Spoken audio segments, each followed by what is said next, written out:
వాళ్ళని ఏ రకంగా డిస్టర్బ్ చేస్తున్నాడో చూస్తూ ఉన్నావు.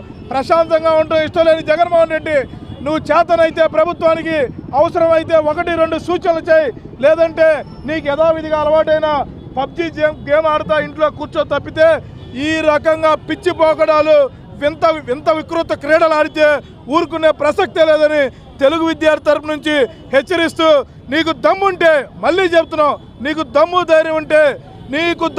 ధైర్యం ఉంటే రా, మనందరం కూర్చుందాం. మేము నీకు చెబుతున్నాం, ఇక్కడి నుంచి సవాల్ విసురుతా ఉన్నాం, కూర్చుందాం చర్చకి.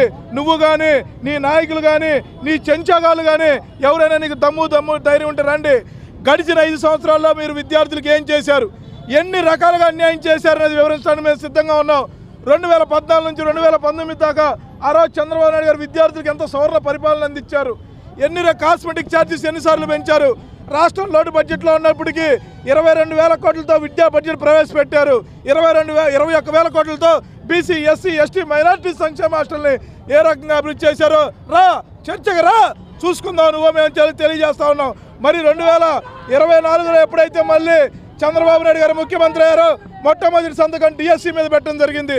ఇది కేవలం తెలుగుదేశం ప్రభుత్వం, కూటమి ప్రభుత్వం మాత్రమే విద్యార్థులకి, యువతకి న్యాయం చేస్తానని చెప్పి రానున్న 5 సంవత్సరాల్లో 5 లక్షల నుంచి 10 లక్షల ఉద్యోగాలు తీసుకొచ్చే బాధ్యత లోకేష్ గారు తీసుకుంటారని చెప్పి తెలియజేస్తూ, నీ హయాంలో ఏం చేశావు?